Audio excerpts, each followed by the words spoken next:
Саламатсыздарбы, урматтуу дили кыргыз, урааны Манас угармандарым. Манас таануу сабагын улантып, айтылуу агартуучу белгилүү педагог Бектур Исаковдун 7-класстар үчүн арналган Манас сабагын сунуштайм. Кезекте Сейтек бөлүмү. Гүлчүронун туткунга алынышы. Канчуронун кан болушу. Канчуру сары каймал төө сайып, сандап жаткан бээ союп, адамдан 600 байгеге сайдырып, ат чаптырып той кылат. Өзүн кан деп жарыя кылып, алтын таажы кийип, алтын такка отурат дагы элге салык салат. Калайык калктан 1000 карача төө, 1000 каракашка бээ, 1000 төөгө теңдеген чай, 1000 төөгө жүктөгөн кызыл алтын зер бер деп сурайт. Анын алкымына эл чыдабай качмак болот. Же качып кирер эл таппайт, же тирүүлөй кирер көр таппайт. Ошондо Куту бийдин баласы Акчолтой Айчүрөктүн боюнда бала бар. Эгер эркек төрөсө, ошону белге таңуу кылабыз. Ошого чейин күтөлү, тентебегиле дейт. Эл анын тилин алат. Чын кожо Толтойдун куну деп элди талоон кылат. Жазалоо. Олуя чалбакайды өлтүрбөй, житирбей, 80 көкбөрү кылып тарттырат. Анын куудай сакалы кубарат. Көзүнүн жашоон тала. Өлөйүн деп өлө албайт. Же чапчышаарга чама жок. Ич өрттөнүп, боору чок. Кайрат качып, ал кеткен, ооздун шекер бал кеткен. Бадырайган көз кеткен. Эмне зымырык этин жеп, өлбөс болуп калганбы? Же кузгундун көзүн жедимби? Эмнеге өлбөдүм? Каныкейдин айтканы чын чыкты. Аны көрбөй сокур болуп турмун деп боздойт. Анан канчоруну каргайт. Таш боор канчору аны көк ала койдой сойдурат. Куру дүрмөт ок менен аттырат. Анан чөп алачка паник деп күн көрөт. Гүлчүронун аялы ак баланын таманын тилип туз салат, төбөсүн тилип курт салат. Уйгай тартып коет. Каныкей музоо кайтарат. Гүлчүрону 40 жылкычы, 80 кулга отунчу, суучу кылып беришет. Кончуна кызыл чок салып жиберип кордошот. Эртең менен эрте тургузуп, тери илетишет. Талпактай сабашат.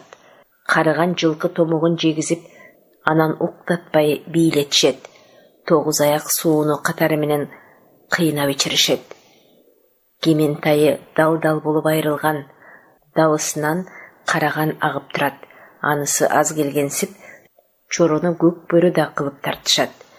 Өлөйүн дейт, бирок аны бир үмүт өлтүрбөйт. Анткени Айчүрөктүн боюнда бала бар. Сейтектин төрөлүшү. Арамзалык. Айчүрөктүн өлбөй калышы дагы төрөлө турган балага байланыштуу болгон. Кыяз анын көзүн карайт. Ушундай Перизадага күйөө болгонуна сүйүнөт. Атайы Айчүрөккө арнап той өткөрөт. Анан 10 ай чамасындагы убакыт өтөт.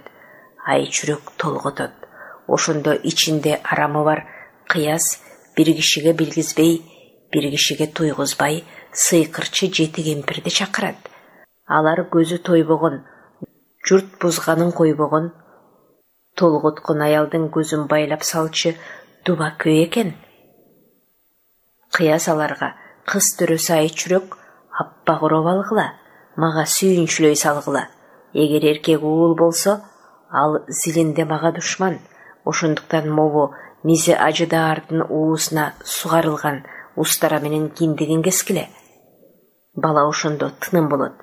Акыңар үчүн буттап алтын зээр берип, эне кылып алам. Кыйла тартуу мал берем, кызыл койрук нар берем, толгон дүйнө малымды ал, тооруну да, дейт. Кемпирлер шыпылдап макул болот. Ошол кезде бул сүйлөшүүнү денегүң болуп жүргөн Карачач угуп коет дагы, дароо бул кабарды Айчүрөккө жеткирет. Перизада шып этип кирип келишкен арам ойлуу жети кемпирге сары саамал кымыздан куйдурат. Айтат: сары саамал кымыздан ичкиле, суусаганыңар басылып, умачтай көзүңөр ачылат.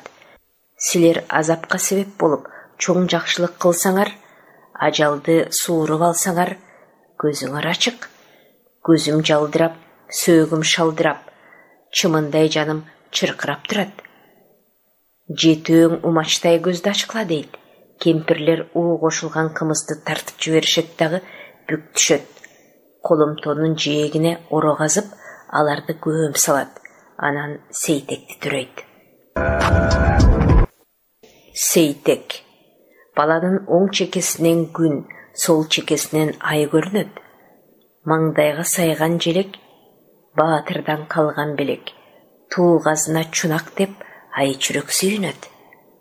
Баланын аркасында кара жал экиге бөлүнүп турат. Семетейдин дал өзүндөй, тимеле оозунан түшө калгандай. Тиктесе жүрөк жангандай, көрсө суусун кангандай. Анан ойлонот, кой, эл жерди табыш үчүн, канкорлордон өчтү алыш үчүн бул баланы шек билгизбей кыяздын баласы кылайын. Ага эркек төрөп бердим деп, аябай милдет кылайын деп. Баланын киндигин өзү кесип, ак көйнөккө салып, анан кыязга жетип барып сүйүнчүлөйт. Эркек уулду болдуңуз мына. Ошондо кыяз каарланып, эл мыктыларын чакырат. Эл арасынан элдин кутманы, жаак ачылган чечени, камбылы, кебинуска сөзү бал, куту жатык сүйлөп, бек таштап кеп баштайт. О, балам кыяз, тилимди ал, канды кудай ураарда катыны менен кабышат, калкы менен чабышат, канды балээ басаарда жумшаган кулу кежеңдейт, үйүндө ашын эсептейт. Кан башынан бак кетет, астыңан алтын так кетет, аласкардай бел кетет, андан кийин эл кетет. Баатыр кыяз, санааңды бузупсуң. Бөлөктүн уулу депсиң го, бөйрөктөн чыккан балаңды. Жылдызың ондон болуптур, баланын тоюн кыл деп, кара тилин кайрайт. Кутунун Семетей үчүн кыязга чоң кастыгы бар экен. Анын айтканын эл эп көрүп колдоп, чуркурап жиберет. Эми кыяз эмне кылат? Эптеп баланы колго алуу керек. Анан тындым кылса болот. Ошону ойлоп, ай чүрөккө айтып турганы. Көөдөндө ысык жүрөгүм чүрөк. Таап бердиң, кабага чаар баламды. Алып келчи көрөйүн, ачып оозун өбөйүн. Элге ат койдуруп алайын. Жаса керленет. Айласы түгөнөт ай чүрөктүн. Эрте сөзү кеч болот. Анан сыр алдырбай жаркылдап күлүп, кайраттанып баланы кыязга берет. Кылтылдаган тагдыр. Ошондо баланын таштай салмагынан кыяздын такасы жерге кирет. Бели сыңгырап ооруйт. Баланын түбүндө жоо болорун билет. Элге минтип айтат. Айланайын кандарым, акылга дыйкан жандарым. Өйдө чыксам өбөгүм, ылдый түшсөм жөлөгүм. Керилсе жоо чабарым. Этегимдеги бала ал бала эмес. Кызыл бале, бизге душман зилинде, өзү бөлөк түрүндө. Обалынан коркпой азыр эле жайлайлы. Баланын жаның кыялы. Балтыркандын тамырын суургандай кылайын. Тукумдук кара тарууну куургандай кылайын. Ай чүрөк сабалтын толтосу көөхөр, ак тентени кабынан сууруп алат. Кыяздын жанындагы көп төрө жарыла берет. Ошондогу ай чүрөктүн каарданып айтканы. Казгалдак деген кайран куш кайрылбай учат жем үчүн. Канымды төгүп жиберем карындан чыккан бал үчүн. Жет өзөндү жер, жедигерди эл, кыязды шер экен деп келгемин. Сен кыяз баатыр эмес катын экенсиң, арам пейил каапыр экенсиң. Угуп кой, кыяз бал үчүн адегенде сени садака кылам. Ажылдасаң төшүңө кан жармалам. Жарып өлтүрөм сени. Болбосо чырайына да баланын чатагын кантип сен билдиң? Же курсактан чыккан бул бала куланды кууй качтыбы? Куржунда пулуң чачтыбы? Же казынаңды чачтыбы? Же муну өлтүрүп сойгондой, тындым кылып койгондой кандарыңды чаптыбы? Жаның чыккыр, жаш бала сага душманбы? Аккуу кебин кийбесем, ак оңган көздөй жүрбөсөм, кең үркөнүчтөн кол алып, буланды булап албасам, өзүңдөн чыккан баланы өлтүрмөк болгон экенсиң. Өз балаңды душман көрүп калыпсың. Анан этектеги баланы кыяздан тартып алат. Учуп кетсе, Айчүрөктүн урушуп түпкө жетээрин дагы кыяз билет. Анан калп эле карс-карс күлөт. Айчүрөк, сен сырттансың. Сынаганды билбейсиң. Эмнеге балаңдан бетер тилдейсиң? Жаңы туулган балама ботом душмандык кылсам оңонбу? Каркы бар сенин ирдигиңди сынагам. Койдум чүрөк, койдум. 2 тизгин 1 чылбыр. Ай сулуум, сага бердим. Эми тоюна 90 сойдургун, баланын атын койдургун чүрөк. Ошентип кыяз арсалаңдап күлөт, жоюпуланат. Анан эл ат кое албай көпкө толкуйт. Ошондо Кыдыр ата келип, аты Сейтек болсун дейт. Эл оомийин деп бата кылат. Анан Кыдыр ата көздөн кайын болот. Соңунан эл тарайт. Ошондон баштап Айчүрөк Сейтекти бир кишиге көргөзбөй, кирдүү аяктан ичирбей, кирдүү кийим кийгизбей, канаттууга кактырбай, камчылууга чаптырбай, тумшуктууга чокутпай, болот сарайдын ичинде багат. Мойнуна тумар тактырат, алды eeletip бактырат. Жетимдигин билгизбейт, жедигер тилин тийгизбейт. Эптеп багып баланы эрешен тарткан эр кылды. Эр уулу менен тең кылды. Ошентип бала 13-кө келет.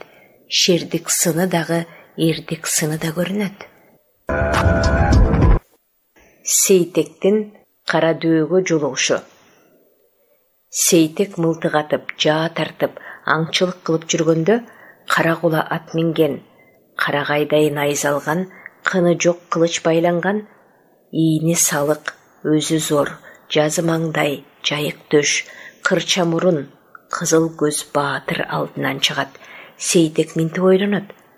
Кыйын сынган дөө менен беттешип, атын олжо кылып алайын, тырмагалды ушул болсун деп, жан койбостой жээлигип, жаш жолборстой ээлигип, жакын кирип барганда алиги атынан түшө калып, Сейтекке жалынат. Найзага белги желегим, Айкөлдөн калган белегим. Элимден азып каңгыдың, эл журтуңдан айрылдың, бирөөгө бакма уул болдуң. Азыр төксөң канымды, кара дөө абаң мен мына. Ырастап айткан сырымды, ырдайын уккун ырымды. Сен Айкөлдөн калган сом балтасың, асылдан калган чоң аркамсың. Жериң талас, сенин атаң Семетейди канчоро менен кыяз жок кылган. Атаң талаада кайып болуп кеткен. Кыяз талап алды малымды, таласка төктү канымды. Базарымды байлады, башымды жарды. Чынарымды кыркты, Айчүрөктү олжолоп алды. Бакайды кордоду, Каныкей чоң энеңди күн кылды.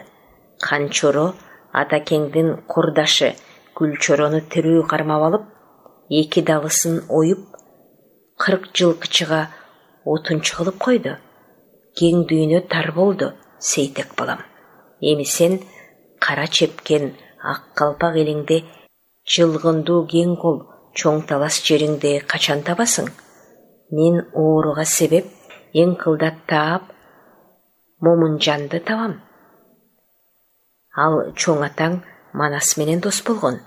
Ал Гүлчорону айыктырат, Сейтек балам. Гүлчоро сага аманат, кыязга өлтүртүп койсоң жаманат. Ошентип кара дөө 6 тулпарат менен Айчүрөк берген кат менен Аяш ата Момунжанды издеп кетет. Гүлчоронун Айчүрөккө жолугушу. 1 арман. Аны мындай таштайлы, армандуу болгон Гүлчоро ошондон кабар баштайлы. Оң далысын ойдуруп, онтоп жүрдү Гүлчоро. Сол далысын сойдуруп, шорлоп жүрдү Гүлчоро. Кара кыя капталга жол салганда бир өлбөй, кайнап жаткан душманга кол салганда бир өлбөй, найза кармап топ бузуп, жетиктеп белди курчанып, жети түмөн кол келсе, жек аралап кол салып, тийип турган кезимде, мында өлбөй не болдум? Мүйүз сынып башкалып, Тоқол болгон экемин, куйрук жалдан ажырап, сопол болгон экемин. Абакем аман барында жая кесип жечелек. Жалпы душман качырса, жан тарткыч жалпы асылса, жан алгыч кайда дечелек. Өзөннүн баарын үрт алып, кыя жетип конупмун. Кымбаттуу шерден айрылып, үрт өчкөндөй болупмун. Күлкүсү күндү батырган, тамаша таңдатырган, таласта журтка жете албай, карып болуп калтаңдап, аркалап отун тамтаңдап, чөлдө өлмөк экемин. Өлбөй житпей чок болуп, күйүп өлмөк экемин. Аркалап отун көтөрүп, жүрүп өлмөк экемин. Капчыга элем жол болдум. Ханза адамдан айрылып, катүгүн куу башкор болдум. Алас калем жол болдум. Айкөл шерден айрылып, артыкча жаман кор болдум. Аркалап отун көтөрүп, көргөн күнүм калың шор. Үзүлбөй чырмап бекем тор, бассам жолум терең ор. Арманын айтып күлчөрө, агарып өңү суюлду. Эки беттен аккан жаш акыре кылдай коюлду. Арык койдой жөтөлүп, амалсыз отун көтөрүп, үпеткенде үнү жок, үксөйгөн чеңгел жүнү жок, тирүү болчу түрү жок. Буулум кийбес гүлчөрө, эски тону этинде, жаргакшымы бутунда, көтөрмө аркан жонунда, Алмамбет уулу гүлчөрө, Каракулдун колунда. Өлөйүн дейт арынан, өлбөй аман жүргөнү, бая өлчөлү сейтик барынан. Кетейин дейт арынан, кетпей араң жүргөнү, кенедей сейтек барынан.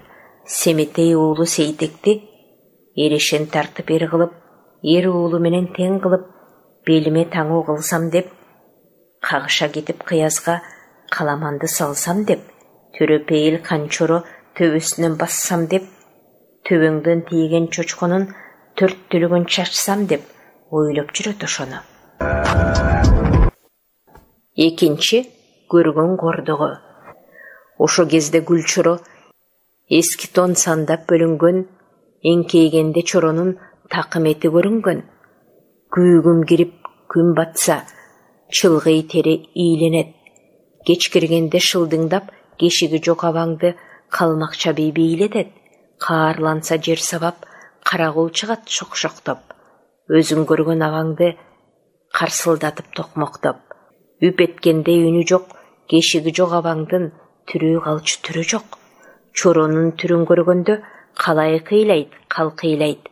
Кайың ыйлайт, тал ыйлайт, ыйлагандан баарысы өз кайгысын жеп ыйлайт. Эгерде мүшкүл иш түшсө, ушундай болоор деп ыйлайт.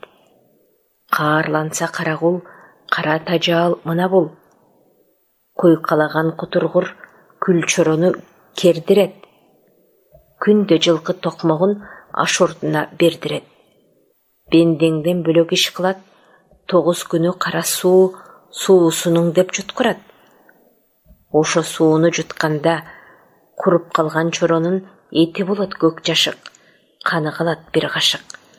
Көзү кетет алактап, мууну бошоп шалактап, акылдан танып гүлчөрө камчы саптай көрүнөт.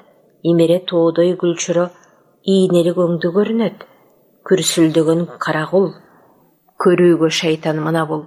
Багыштан сүйбес уул экен, балекет баскыр бул экен. Кол токмогу колунда кутуруп калса карагул, куруп калган абаңдын куу союл тиет жонуна. Ачууланып бакырса кайра болгон шамалдай, гүлчөрө байкуш кантет. Алапайын таба албай жана туруп кыйкырса, түгөңгүрдү көрдүңбү? Токойдогу камандай.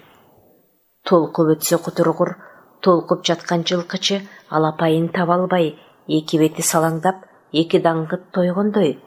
Кутургурдун каарынан көргөн адам шашкыдай, мына карагул түрү ушундай. Жакшы кабар. Жылкычыдан боз бала, гүлчөрөгө дос бала.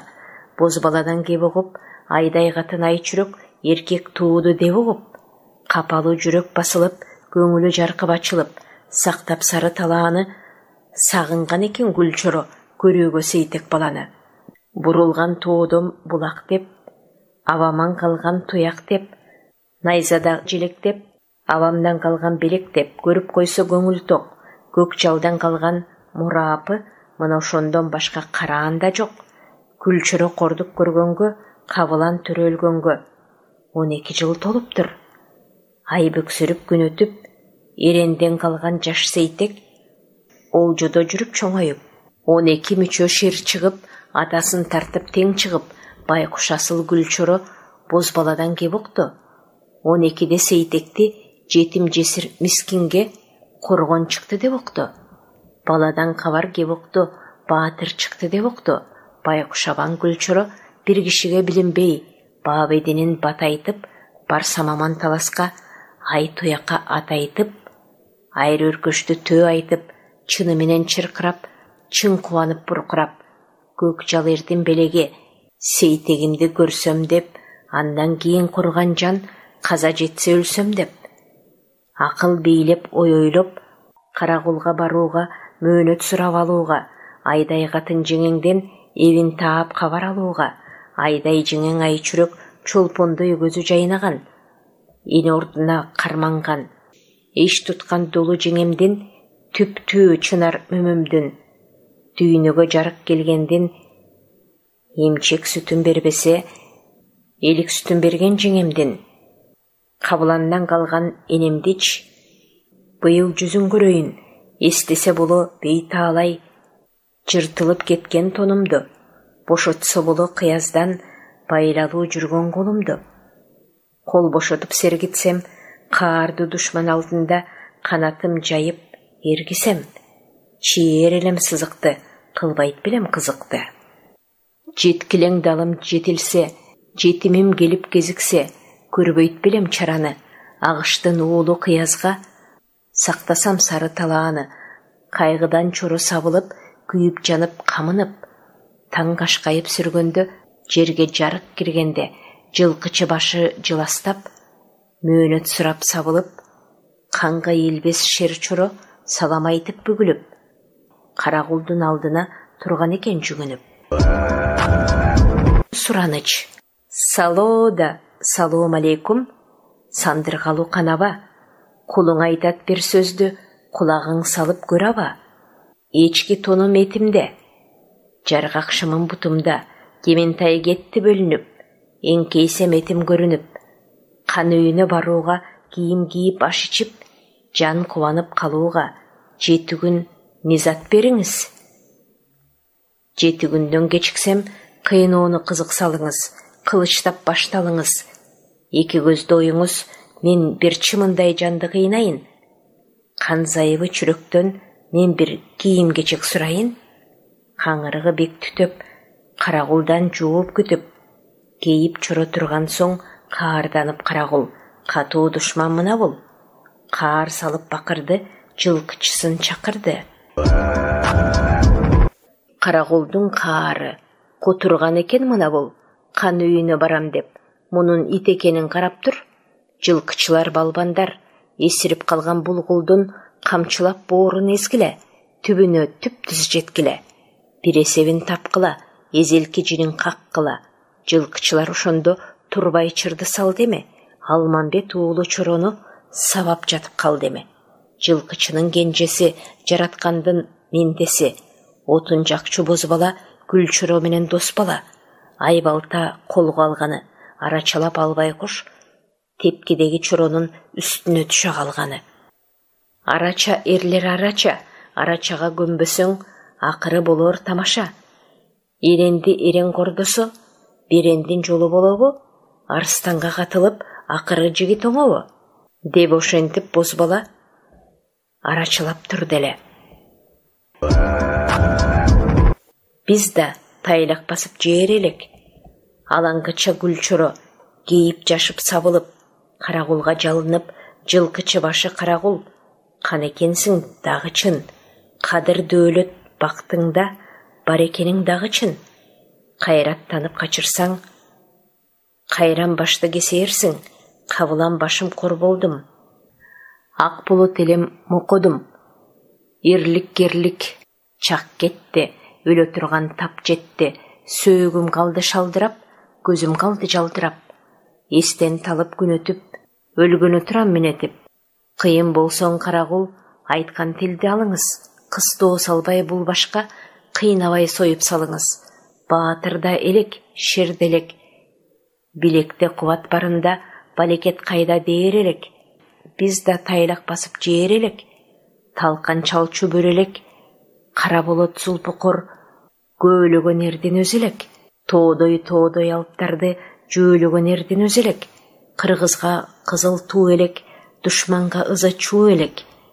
Чама чарчап кан кетти, мен байкуштан ал кетти.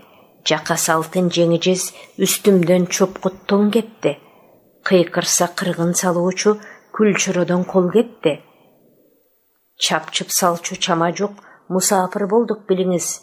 Баатырдыгың чын болсо, мөөнөт сурайым көнүңүз. Бир жылкы күчүн бериңиз. Хан алдына барайын, сурап кийим алайын. Мындай кепти укканда кайраты бар карагул. Барсаң кулум барып кел. Белги деп белек албай кел. Үмүт кылсаң жаныңдан, 7 күндө калбай кел. 7 күндөн кечиксең, култуңдаган кутургур тирүүлөй чукуйм көзүңдү. Кементайды кийип бар. Караң калган жылкынын карматканан минип бар. Убададан тамбай кел, деп ошентип карагул, каарын төктү мына бул. Тулпар менбес кайран эр, байтал таппай зар болуп, кароктоону көтөрүп, жылкыны көздөй бет алды.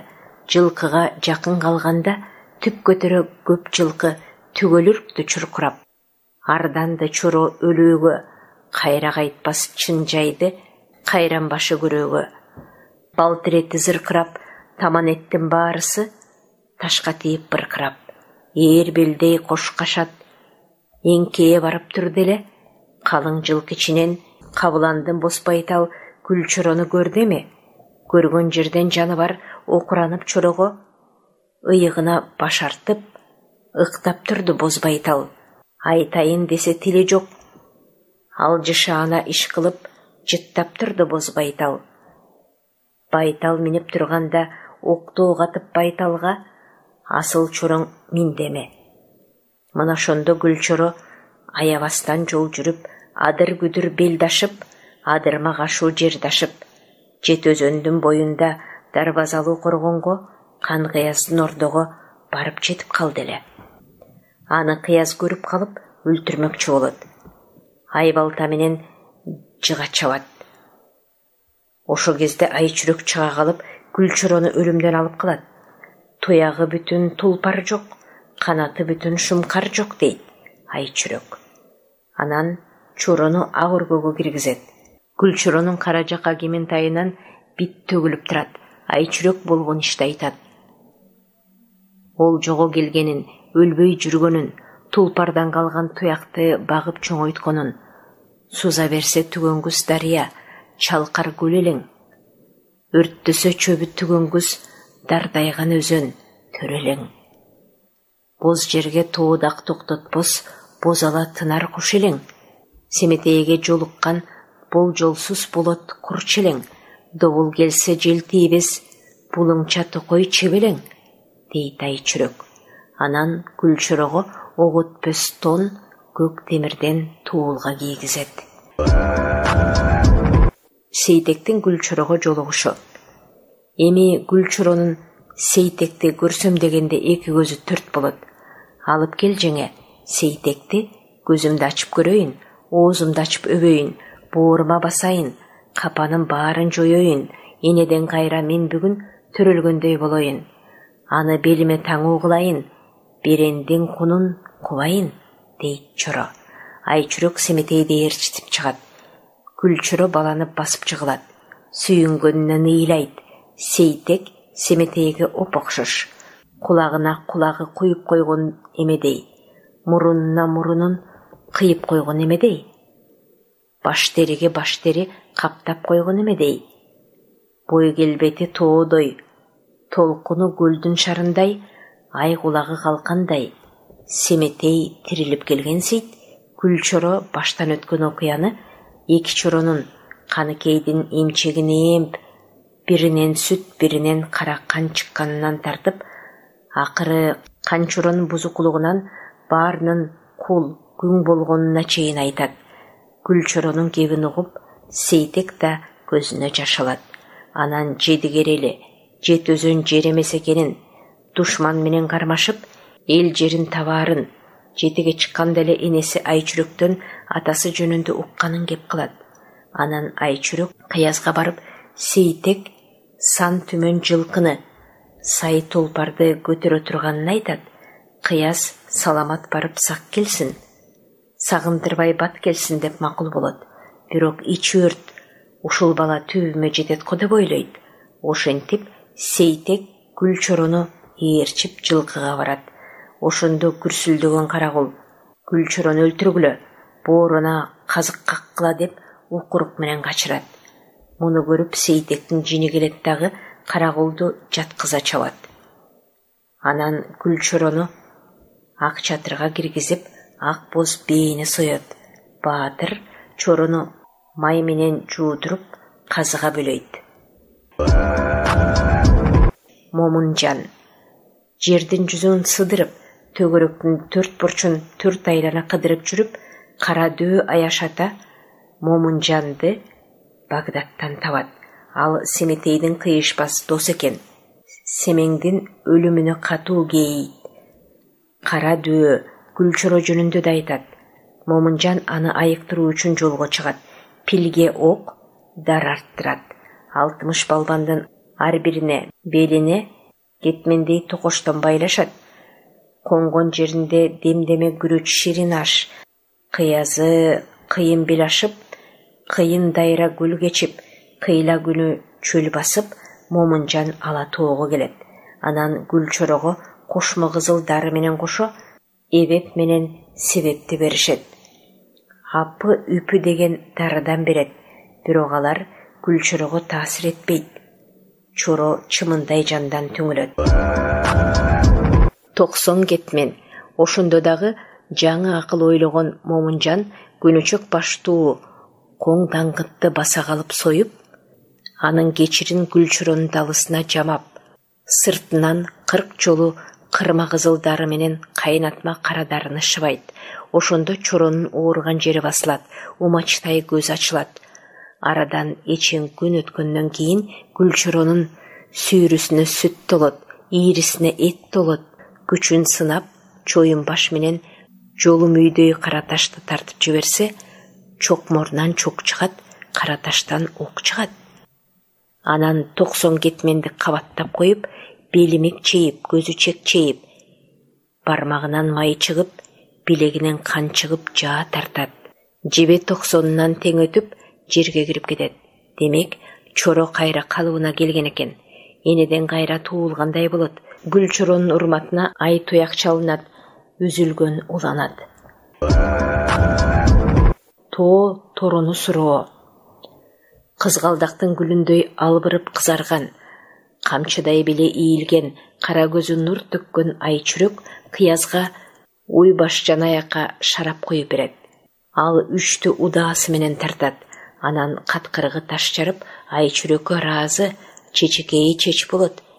Чеч кап менен төп болот. Анан мактана баштайт. Ошондо Айчүрөк андан малга кеткен баланы алып келүүгө тоо торуну сурайт. Кыяз адегенде бербейм деп ачууланат. Кайра Айчүрөктү кыя албай макул болот. Бирок ичи өрт, ары карап мыңкылдайт, бери карап кылтылдайт. Анан чүрөктү өз атказат. Ошондо тоо тору баш чулгуп окуранат. Тил бүтүп, минтип сүйлөмөк болот. Эй, Кыяз, биттейде бириктик, бармактайда баш коштук. Ойноо бала сен элең, ооз жарма тай мен элем. Эми сен эр, мен тулпар болдум. Бирок сен аялга алдаттың. Тоо торуну экинчи минбейсиң, канатың кайрылды, Кыяз. Ат сүйлөсө окус жаңжал болор, деп Айчүрөк чач мончок менен маңдайга тартып жиберет дагы тулпардын тилин байлап салат. Кыяз тоо торунун сөзүн укмакчы болуп Айчүрөктү токтотот дагы аттын жалын сылагылайт. Бирок тил жок, үн жок. Эмне болду? Уят болгон Кыяз саламат барып сак келген деп Айчүрөктү жөнөтөт. Анан тору булуттай сызат, баскан жери быркырайт. Таманы жерге тарсылдайт. Ак тизген колдо карышат. Кара булут ооздук көмөкөйдө карсылдайт. Бир окумда айчүрөктөн өч алууну ойлогон күлүк баш бербей ала качып жөнөйт. Тулпардын жал куйругу жайылат. Даркырап учат. Айчүрөк жандан түңүлөт. Дароо сыйкырлап торуну чобур кылып салат.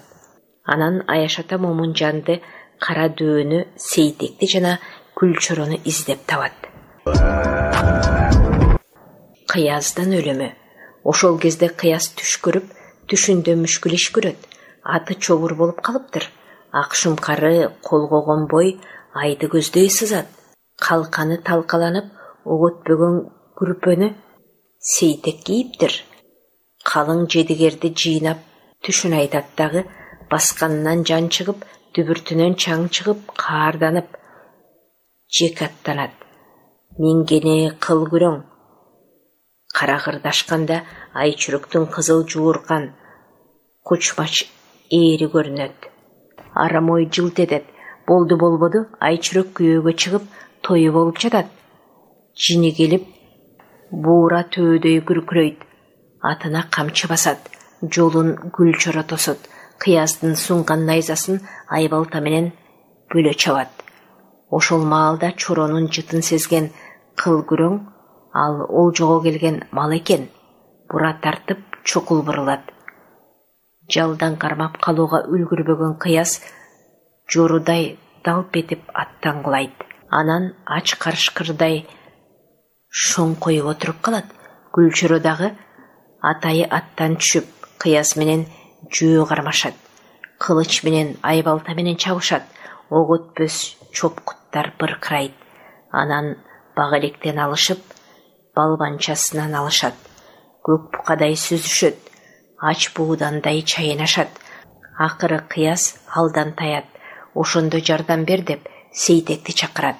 Айчүрөк Манастын жолуна деп торуну мууздап салат. Күлчөрө ак тентенди Кыяздын сүмбөсүнөн малып алат.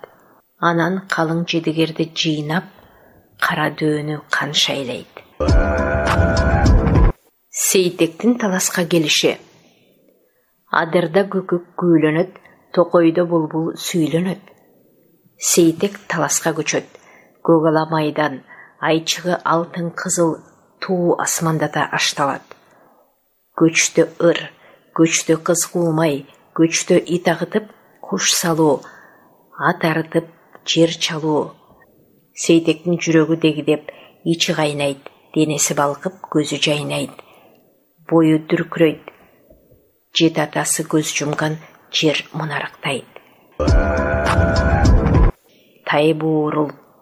Анан жаш баатыр ээр белдей белес ташса, астынан тай буурул чыгат. Тулпардын кулагына коргошун коюлуптур. Үстүнөн жайыгышы жүк кетпей жоор. Жал куйруктан айрылган. Кучак болгон сан жок. Кербенчилердин жорток атына айланыптыр. Күнчүлүк жерден Сейтектин жытын алып качып чыгыптыр. Артынан кербен башы кара сарт кууп келет. Жаны бар, айтайын десе тили жок. Сейтекти жыттаптырат. Окто, чылбыр, чому бар. Кыр арканын үстүндө 12 жерде жоору бар. Кабыргасы каржаят, калактай саны тартаят. Омуртка сөөгү оркойгон, карчы тети бөлүнгөн. Ар бир кабыргасынын үстүнөн ириң салаңдап коюлуп турат. Жүнүн кум сирке баскан. Сейтек дагы тай буурулдун көкүлүнөн жыттайт. Айчүрөк менен Күлчөрө келет. Алар тай буурулдан улам семетейди эстешет. Анан тай буурул кайып болот. Таласка жакындаганда Күлчөрө кошо барам дегенине болбой, Сейтек жалгыз таласка аттанат. Чаткалдашып түшөт. Адырда көкөк көкүлөнөт. Токойдо булбул сүйлөнөт. Бөксөсүндө кулагы чунайган бөрү. Түзүндө куйругун чубалткан түлкү. Бетеге белден, түлкү мурут, жоңгурчак көкөмерен. Ак сокто Дүйім чөптің бары бар. Жерді сонырқап қарайды. Сүйінгөннен Сейтектің көзіне жаш келеді. Сейтек чоң чынардың бойына жетіп келсе, бет алдынан бұрқыраған бозынген тосып шығады. Чуудаларын чаң басқан, екі көзін қал басқан, 16 жыл қыбыланы бет алып, екі үркөчін қой-қойтып, өрдөктөй мойнын орқойтып, өйді тұрбай, еген ташқа тақап, чөгіп қалады. Ақ балағына аға көнөк менен суу беріп, көдөдөн жулуп чөп беріп жүрөт. Тоқо елем жол болдым. Сейтек андан ары қараса, бір кемпір жүрөт, көйнөгү тытылған. Қысыр емде торпоқтың ортосында байланған. Торпоқ сайғақтаса, кемпір чырқырап, сүйрелген бойынша кетеді. Арманын айтып боздойды. Қанчурын азабын тартып, қарып болдым. Көп мүшкілге тұш болдым. Өлбей житпей азап тартып келем. Саамай чачым ағында адам емес, айбанға көкбөрі болып тартылдым. Айчурок менен Гүлчорону бір көрүүгө зар болдым. Сейтек аға жақын бараттағы минтип айтат. Энеке, музоо торпоқ кайтарчу, элиңде жашың жоқ бу? Энеке, айтып бериңизчи. Мунарық болып бұрыштанған, булуңгыр болып учтанган, кайсыгандын керүүсү? Эл кайсыгандыгы? Сарыбак кыялдуу коргон кимдики? Эл бүлдүрүп, журтту соргон зоруңар ким? Анда кемпир муну айтат. Кан манастын зайыбы, кан семетей энеси Каныкей деген мен болом. Казы жебес кайран башым, азыр кан чорого күң. Музоосун багабыз. Токо элем жан келбес. Өрт каптаган жол болдум. Чалкайган кара туу элем, кулап кетип кор болдум. Каныбыз канчуро. Байыркыдан сурасаң, балбаны бар, ери бар, кызыктын баары бар.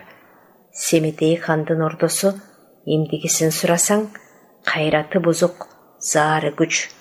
Калайыкты кылган түз, канчуро хандын ордосу. Балам, байыркыдан сурасаң, аскер алты сан болгон, арбагы тутка даң болгон.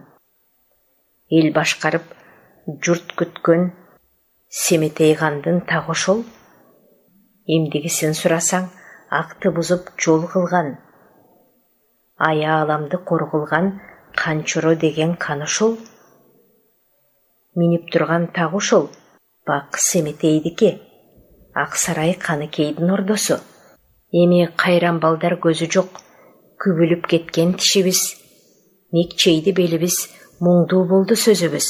Балам, сөйлөкөтүң башкача, урааның ким, тайының ким, уругуң ким, жайың ким, туулуп өскөн элиң кайда, киндик кан тамган жериң кайда, тоодон соккон шамалда экенсиң, комдонгонуң жолборстой, толкуганың дайрадай, кенендигиң керөөдөй, кен кайратың темирдей, баатырдыгың сеңирдей көрүнөт.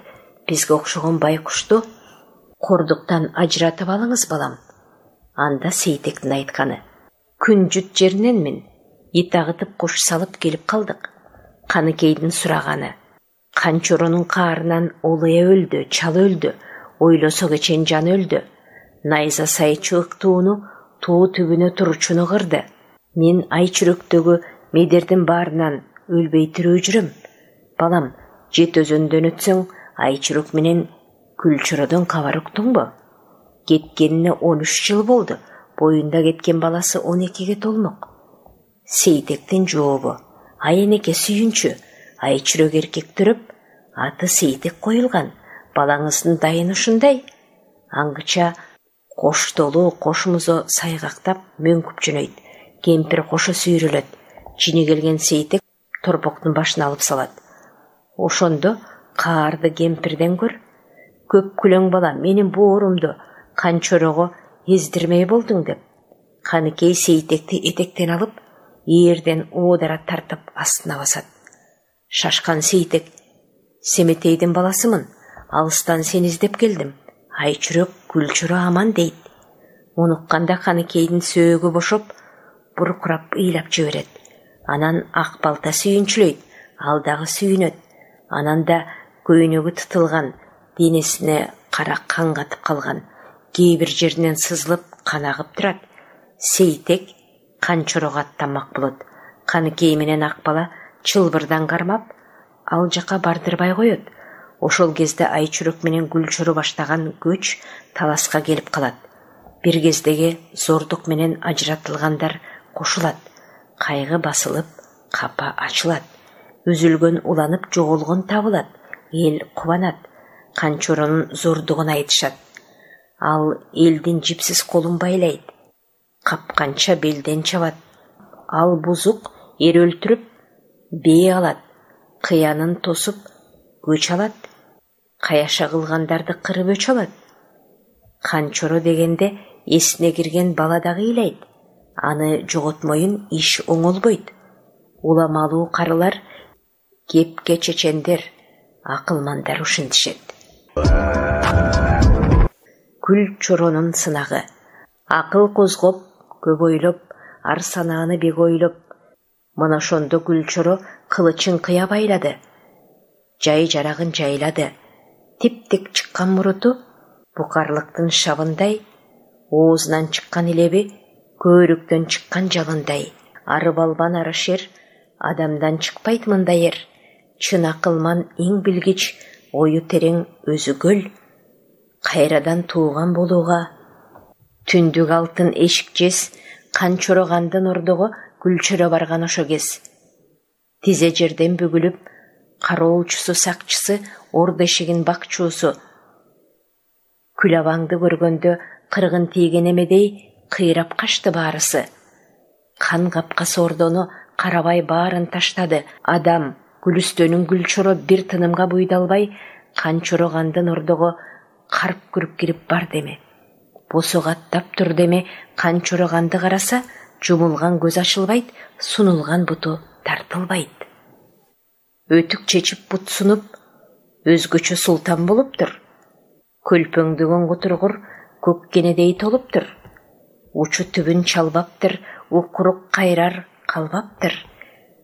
Тилге келсе Канчоро, абаке кылып алууга тууганым деп жалооруп, Гүлчөрө кепти сал деме. Салоодон салоом алейкум. Санжыргалуу Канчоро, Гүлчөрө келди сабылып, мойнуна буурчак тагынып. Адырмак сиңгел кыялаш, жаныбыз бирге уялаш. Акылга келсең абаке, кекти сууга салыңыз. Келгенинде бооруңду тууган кылып алыңыз.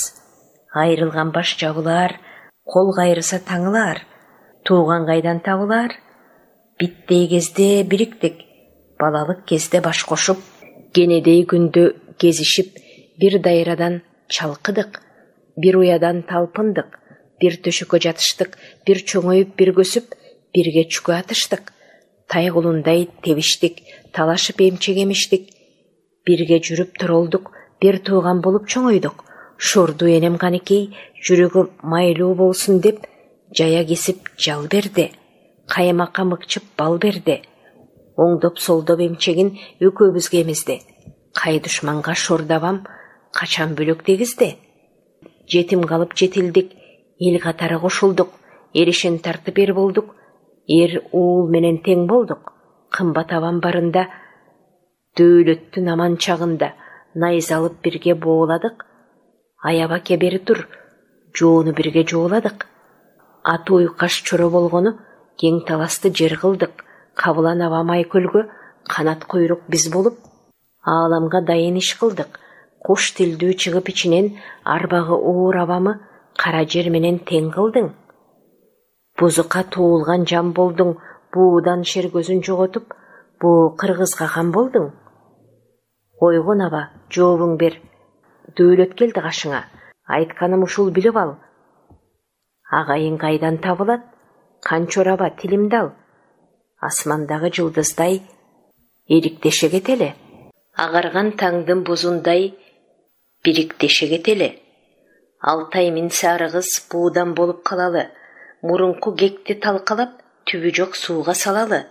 Бармак диштеп, баш чайкап, Батыр аба тилимди ал. Тууган болуп алалы. Караны тээр бекен деп качып келдим канабам. Кулдукта жүргөн жеримден өчкөн отту тамызып, өлгөн жанды тергесчи. Үзүлүп кеттим улачы, алабалымды сурачы.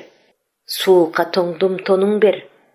Кайрылдым тууган болдум деп, кайран абам канчоро кайра күлүп жообуң бер.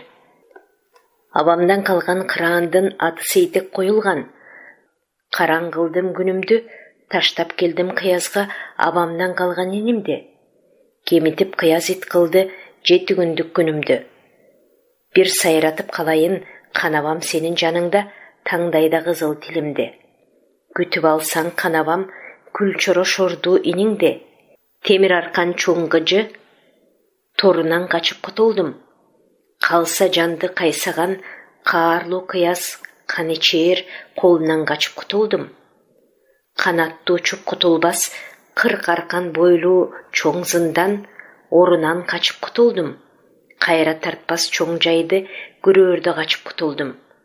Кайрылбастан дүйнөдө өлөөрдө качып кутулдум. Каным калып бир кашык. Муун үзүлдү эт жашык. Канкор болсоң, шер болсоң, тууганга көздү салыңыз. Аты уйкаш элек абаке, тууган кылып алыңыз. Канкорум деп, шерим деп, көргөнү келдим, ояба. Казыр сенин колуңа өлгөнү келдим, ояба. Айтсарман арылбас, чын бир бооруң күлчөрө, колуңа мендей табылбас. Жылгындуу кең кол кең талас, үйүрлүү марал, күмүш так. Журт көздөөгө сен консоң, кара буура, кан жайлак. Чаткал тоссо мен консом, бармактуу абам батабы. Тырмактуу душман тиебе, ырысалды ынтымак, бирликти койсок бир жерге, катылып бирөө келеби? Кармашып душман жеңеби? Жулунуп бирөө келеби? Жулкушуп душман жеңеби? Баатыр сынган батабы? Сен экөөбүз бириксек, этегиң бирөө тартабы? Экөөбүз болсок бир тууган, аба, жылкыңды бирөө тиеби? Эстеп абам тилимди ал. Эрендин бүткөн санаасын эч ким бузуп ала албайт, бирдиктүү элдин калаасын. Ар ким жумшап кул кылат, бирликсиз элдин баласын. Сен калыпсың канабам, ордо күтүп уул болуп, мен жүрөмүн канаба. Кыязга барып кул болуп. Кунаның багып буудан кыл, мойнуңа курун салынып, кулуң келди жалынып. Курбалда шабам, тууган кыл, аскабыз бир жай кыялаш. Абабыз элең уялаш, караң кылдым, бир кылдым, канабам, сени шер кылдым. Кыймалуу жагдан 40 килем, жигитти балбан, кыз алтын, кызыктуу кыргыз кайран журт, элиңе сен жатабы? Адырыңда алтын бар, күнгөйүңдө күмүш бар, тоосунда кары бар, бөксөсү токой чары бар. Жаралган сонун баары бар. Өзөндү кең кол кең талас, жериң аман жатабы? Кырмызы көйнөк айча бел, узуң эсен жатабы? Оймок ооз бото көз, кызың эсен жатабы? Мурунку кезде канаба, муздак шамал жел болдук. Кек ойлобой, канаба тууган болчу мен болдум. Күрдөөсүн уккун сөзүмдөн күтүп алаба өзүмдү. Ушун айтып күлчөрө кайрылып карап турду эле. Канчоронун жообу. Жет өзөндү жердеген, алышып душман жеңбеген. Төбөдөн жылдыз боо болгон, 12 тамыр козголгон, о дүйнөлүк дос болгон. Ак буудай данын чайын ашып, келеме шарып кармашып, ак болот мезин жалашып, билгизбей кат беришкен, дос болуп сөзгө келишкен. Багыштын уулу эр кыяз, ата кыяз кулсага кылбасам, кыйырыңды жанчып кырбасам, тобуңа тозок салбасам, токтотпой чаап албасам, канчоро болбой өлөйүн. Карап турсага кылбасам, калтырбай калкын кырбасам, баатыр кыяз мен десең, ботом катын кыяз турбайбы? Өткөн жылдын күзүндө, кан жайлоонун кезинде, 6 күлүк ат бердим, алакандай кат бердим, күлчөрөнү карма деп, жан тындырып жайла деп, кылыштап башын алгын деп, дүйнөдөн жоготуп, тындым кылып салгын деп. Айттырсам да өзүнө оңбогон кыяз оңбоптур, деп туталанып кыйкырып алган Чоро Баатырды туура Кудай урганы. Көк камандай күркүрөп, көрүп турган пенденин азат бою дүркүрөп, чагылгандай чартылдап, көк аскардай балкылдап, көөдөнүндө күүлөнүп, Күл Чорого сүйлөнүп, желигип турдуган Чоро. Атаңнын көрү Гүл Чоро, котурган койту арсыз кул, көрүнбөй жогол көзүмө, жолобой бат кет өзүмө. Чымырканып чырдансам, түрүү кайтпай өлөсүң, кайра тартпас чын жайды, каарлансам көрөсүң. Чын мүшкүл салам түрүңө, чырылдаган Гүл Чоро, чындасам жетем түбүңө. Менин желдеттерим жетимиң, жеке өзүң туруп нетесиң. Жетигиң өкөөң болсоң да жерге кирип кетесиң. Жоготуп башың албайын, көрүнбөй жогол көзүмө. Көрүнө тууган болсом деп, кожурай бербе өзүмө. Жылгынду кең кол, кең талас, оюң бар го арамым, кайра айланып конууга. Кайчылаш тууган болууга, бул кебиңди ким уксун? Бир караңгы түн урсун. Тууган ай деп былжырап, экинчи келсең өлөрсүң. Көп жаңжал менден көрөрсүң, бедериң жанга салбай кет. Кулжуңдаган кутургур, бие саамдан калбай кет.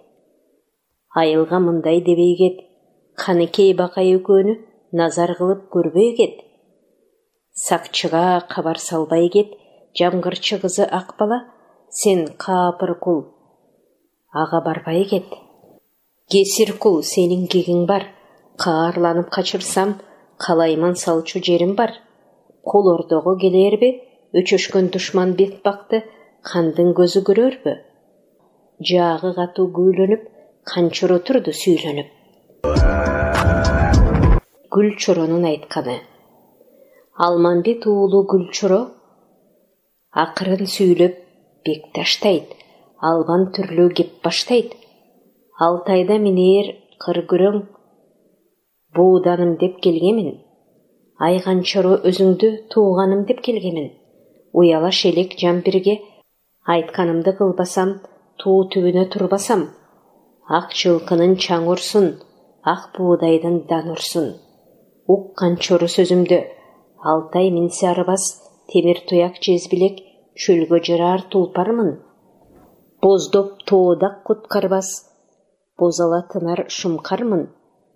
Табымды таап шилтесең, сайдан калтар куткарбас, сарала бүркүт тынармын. Деген сөзгө көнүңүз, алдыда турган Чоронун айтканын азыр бериңиз. Чатакташпай, чырдашпай, агулпок кайда бериңиз. Каарланып какайсам, жалынсаң укпайм өзүңдү. Башымды тарттым болбойсуң, баш көтөрүп ордуңдан тууганым деп койбойсуң. Бабам бакай шер кайда, абамдан калган мал кайда. Үйүрлүү кулаң кутулбас, аю акем кандын кумайык олжулуп алып калгансыз. Жакшы айткан сөзгө көнүңүз, абам кандын кумайык белеке бизге бериңиз. Той тулуңдап чырдашпай, сураганды бериңиз. Кайгынын баарын жоюңуз, агулпок менен кумайык кабарын айтып коюңуз. Кече ал күмбөз тайып турганда, ойното меңдиң тулпарды. Олжулугун кул кайда, сенин ороңдошуң не пайда? Албан түрлүү жан кайда, менин абамдан калган мал кайда? Шиберге койсо өрт кеткен, шилтеген жуусу мүрт кеткен, кас душман башын кеспесе, кайрагынга кирбеген, толтосу көөхөр сабалтын, абам кандын зулпукор, белеке берчи ал кайда? 80 күн атса чыдаган, абакеңден ак келте, белеке берген алайын, касиеттүү боз кисе. Канабам менен дос кисе, кааладым Баатыр бул кайда? Берен абам буларын, белеке берсең аламын. Бек арстан абам берди деп, медер кылып белиме белек кылып чаламын. Берен абам туягы, белеке калган чунагы, карында калган кайраны, канабамдын ойрону, жаралган жылдыз чолпону, тоюна 90 союлган, аты Сейтек коюлган, ениңиз келди көрүңүз. Айтылган буюм көп мында, белеке аба бериңиз. Тууган болсоң, мол болсоң, туруктуу чалкар гүл болсоң, асыл абам жалгызы. Баанайын келди көрүңүз. Баатырдан калган сан дүйнө кыймылдабай кыңк этпей, кыйшалактап былк этпей, башылдый санай бериңиз. Акылман абам сен болсоң, корсоңдошпой, чырдашпай, кекти сууга саларсың. Айланган жалгыз күнүңдү асылдан калган иниңди тууган кылып аларсың. Бооруң келсе түрлөндүң. Калтырбай баарын кырбайт деп кан-кыязга сүйлөндүң. Кайра жаачу булуттай кан ичмен кармап түрлөндүң. Семетей уулу Эрсейтек жедигер барып туулган. Сүйлөгөн сөзгө көнүңүз. Семетейдин сан дүйнө келип тирээси бериңиз. Ашкере тууган шер болсоң, тоюңузга камданып, баланы күтүп алыңыз. Үйүлгөн чатак болгон кек көтөрүп сууга салыңыз. Баатырдан калган белектеп, балаңыз Сейте экениңди мура кылып алыңыз. Түбүбүз бирге уялаш, кантип сени коргулам, ала тоодой бел кылам. Тилимди алсаң канчуру, агаска тоодой бел кылам. Адамдан артык шер кылам, туу түбүндө туу кылып, тутушкан жоого чуу кылып. Караан кылып албасам, жараткан Кудай мени урсун. Жан арамың чоң болсо, жаңытта бакмак сен урсун. Акылга көнүп тил алсаң, айткан тилиң алармын. Жаалдансаң кокустан, айткан тилди түк албай, айдаган жолго түк баспай, өзүңдү өлчөп биле албай, өкүрө берсең тил албай. Кылычыңды шайласаң, кыялың бузук, заарың күч, баштапкы жинин карматсаң, туурадан чукуйм көзүңдү. Капкайдан кагам жиниңди, ачуум келип апсайсам, арбайта сермеп өзүңдү. Кандаймын кара көзүңдү, деп ошентип Күлчөрө күйүп айтса болгон жок. Туталанып өрттөнгүр, каарлуу тууган Канчоро каарын такыр койгон жок. Канчоро какшыкты түшүнгөн жокпу? Күркүрөдү, күүлөндү.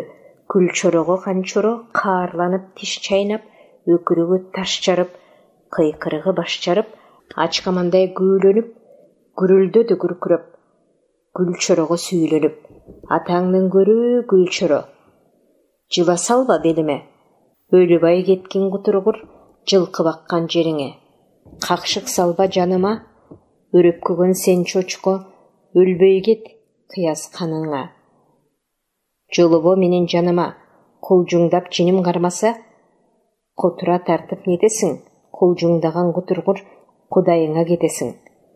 Жадаал салсам жайлаймын, жакындаба Күлчөрө, чын жиним тийсе кармаймын. Кыжырым келип кыйкырсам, кыйлаңды кызык утамын. Кыжырым келсе кокустан, кыязын кошо жутамын. Менин атым Канчоро, алты тала кезеңбел айттырбай чалган жол ушул. Сенин абаң Семетей жоготуп ийген кол ушул. Оңбогон чоро оңбойсуң, ар качандан бир качан, ар дайымдан бир дайым.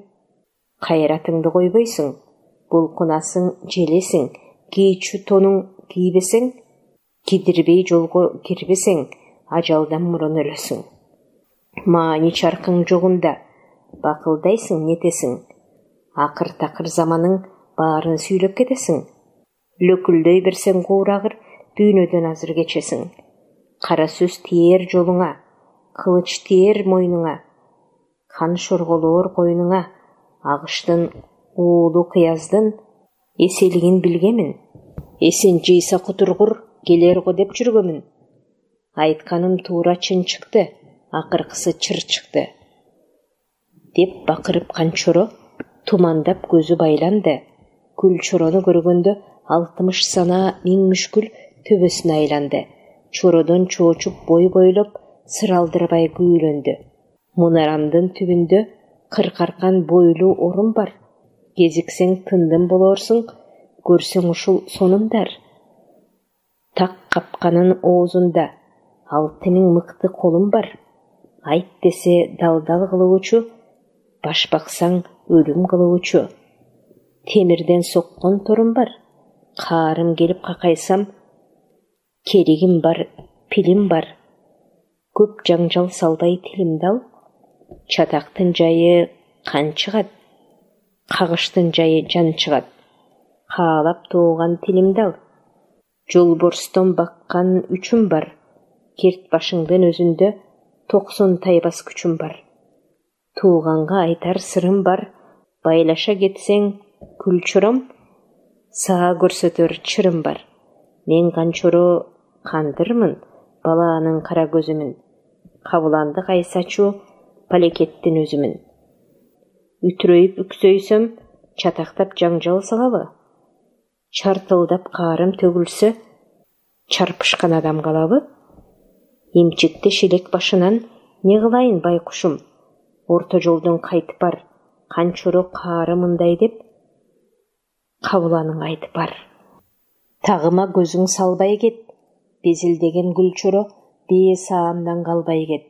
Көрүнбөй жогол көзүмө, көп жолгобо өзүмө.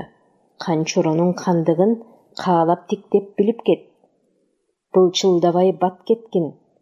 Жака салтын жеңи жез, кош бадана торгой көз. Табылгы жакса чок өтпөс, очогор атса ок өтпөс. Каалаганың ак олпок, белекке бердим, кие кет. Түбүбүз бирге экен деп, бул кадырын биле кет. Тай кылсаң жолдон тарта бар, дардайган кыяз доңузга менин каарым айта бар. Каалаганын ак келте, канымдан калган буюм деп. Кажай калап сурасаң, белекке бердим мен аны, моюнуңа илегет.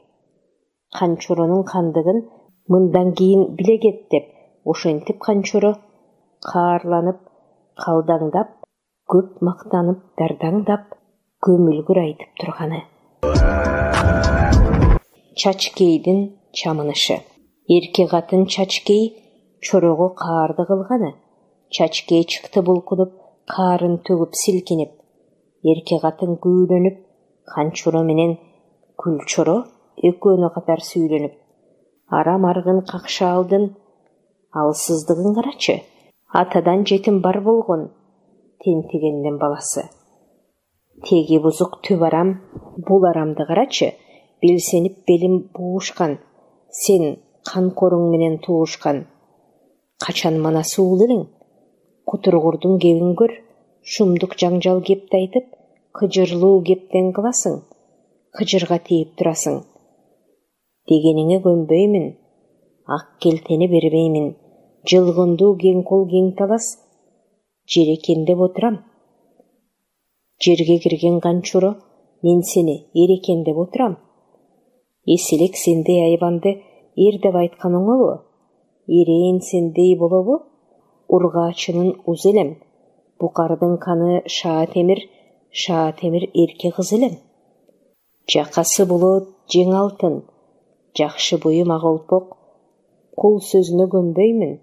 Кудрет 90 урса да, ак олпогун бербеймин. Эрдигин кылып эсиң жок, эрке экенсиз канчоро.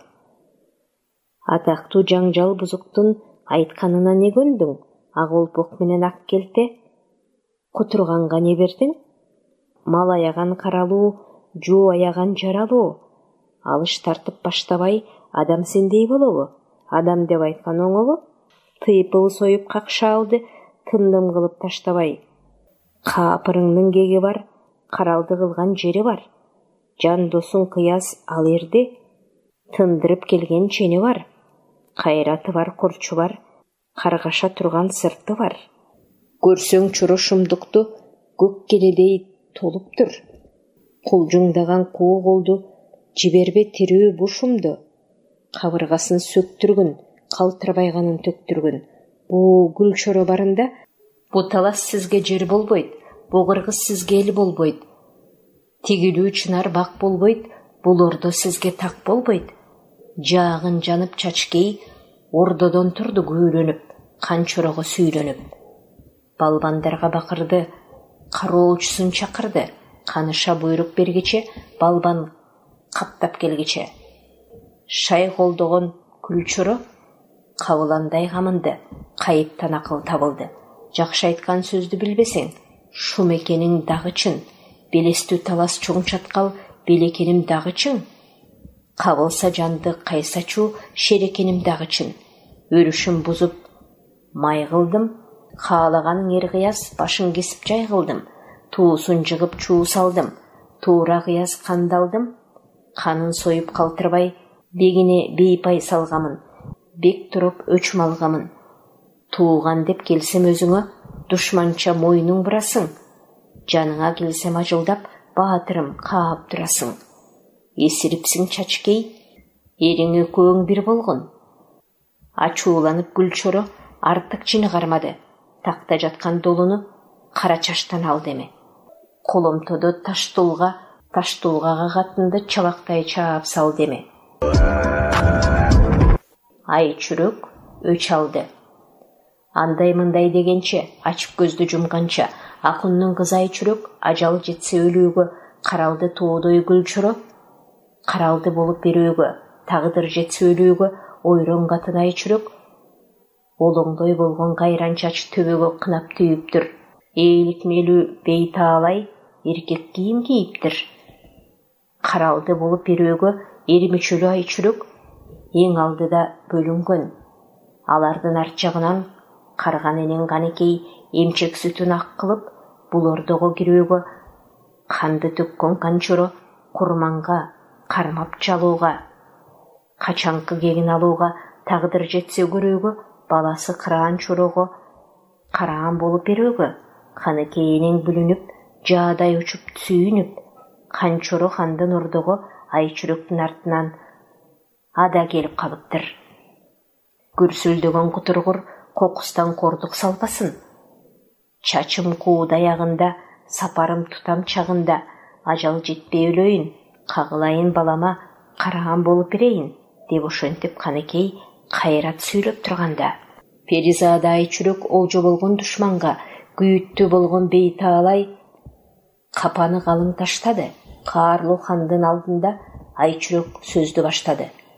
Қияматты тозоқты көрбей келдім, жанғайнем. Жан барғыз шын дүйіні, барбай келдім, жанғайнем. Ай көл қайда, шер қайда, бел байлаған бел қайда. Бендеден артық туылған, дұшманға салған чуылған. Астыға салсаң ақ жол той, арқасы демді сан қолдой. Береке қайда, бел қайда, медер қылған ер қайда. Қанабаңды жоғытып, орды күтіп қан болып, екі тезген бір чылбыр, жеке қолға алыпсыз. Көп алдында барбақтап, сұлтан болып қалыпсыз. Қорғылдың тілек санамды, алда қордығыңа құдай бар. Біреуінің уылы дедірдің, арыстаннан қалған баламды.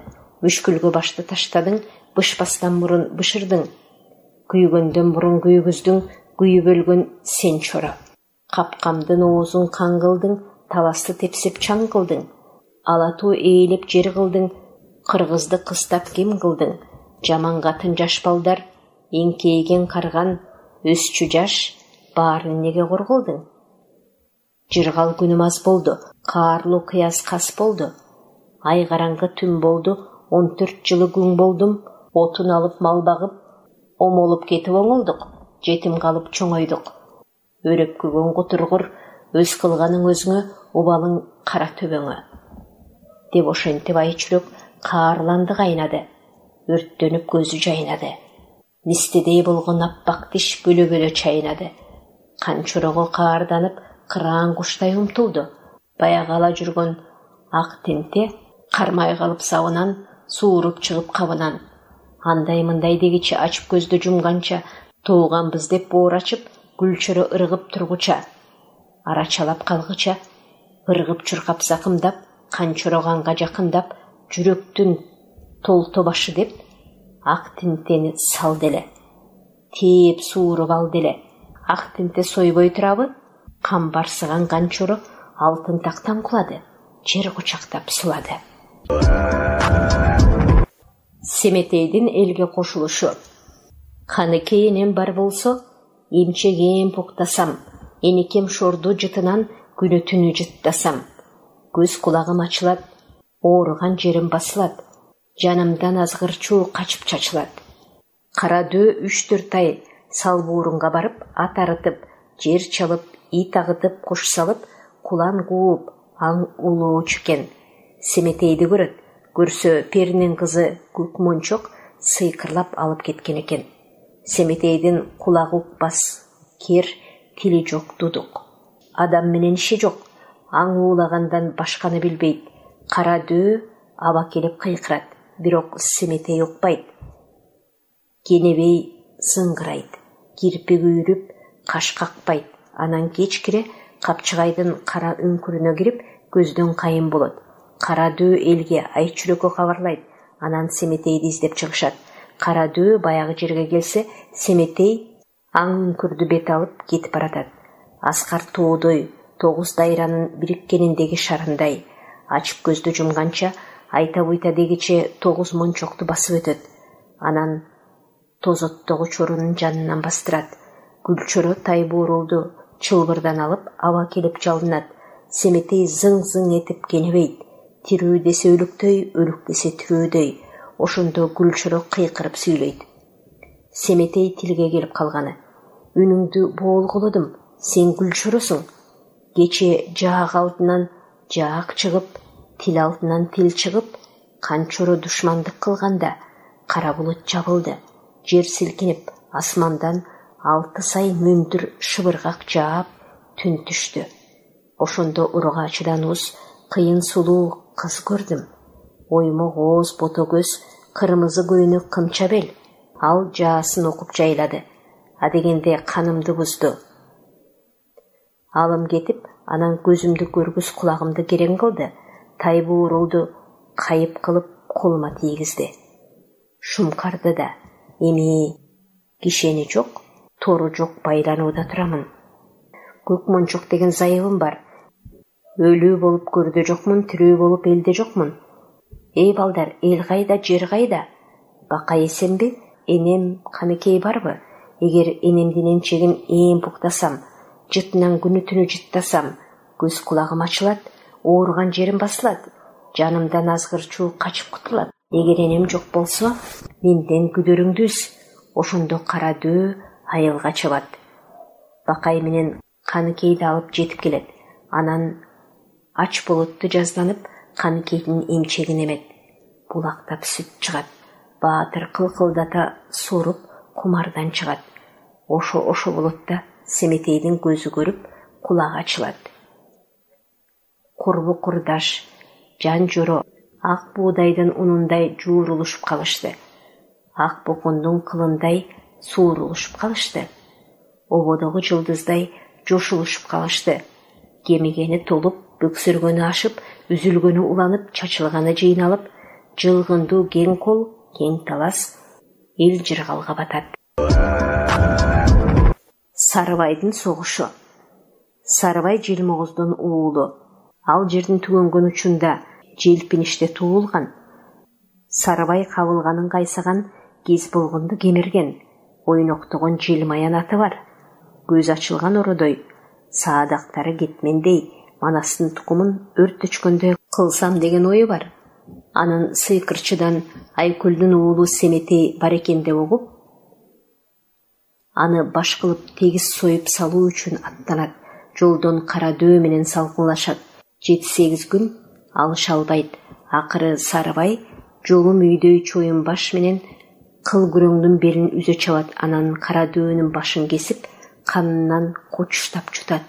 Ошондон соң таласты көздөй жөнөйт. Боз бала болгон окуяны Гүлчөрөгө жеткирет. Аңгыча Сарыбай келип калат. Кыргын согуш башталат. Гүлчөрө менен Сарыбай сайышат. Сарыбай улам күчөгөндөн күчөйт. Ошондо Айчүрөк кыяматтык досу Кайыпчал кызы Куялыга учуп жөнөйт. Жетип болгон окуяны айтат. Куялы таласка жетип келет. Сайышта Куялы Сарыбайды өлтүрөт. Жеңиштин урматына ай тояк чалынып той берилет. Азуулардын аркайткан, алдыңкы эрдин шалпайткан, өрдөктөй мойнун койкойткон, чуудаларын чубалткан кып-кызыл нар төө, казысы карыш бээ союлат. 9 күнү казына оозун аштырып, элге дүнүйө таратат. Өлбөстүк сапарга аттануу. Жалпы журттун баарысы, улукмандуу карысы, даанышманы чечени, иш билгени нечени. Нур төгүлгөн ой кылды. Куялы Сейтек Баатырдын урматына той кылды. Жылгындынын оюна, кең таластын боюна, Төрткүлдүн төмөн жагына, Төрө Манас Көкчалдын мурда сайган багына калк жыйылып келишти. Курун селде чалынган, Кудайым деп жалынган, тегерек бышкан даны бар, 4 түлүктүү малы бар. Ала була тоң кийген, албан түрдүү жан келди. Элдин келген себеби Сарыбай отко тутулуп, сары ооруган кайран журт бүгүн чыкты кутулуп. Айдай кабак ачылып, аптыккан жүрөк басылып, эр Сейтектин тою деп, эр Куялы ою деп, азаптан башты куткарган Арстандын тою деп, азууларын аркайтып, алдыңкы ээрдин шалпайтып, эки өркөчүн зоңкойтуп, өрдөктөй мойнун койкойтуп, чуудаларын чубалтып, калың элдин баарысын чуркуратып кубантып, кып-кызыл нар төө сойду, казысы карыш бээ сойду, 4 түлүктөн тең сойду, дүнүйөнү тең койду. 9 күнү казына оозун аштырды.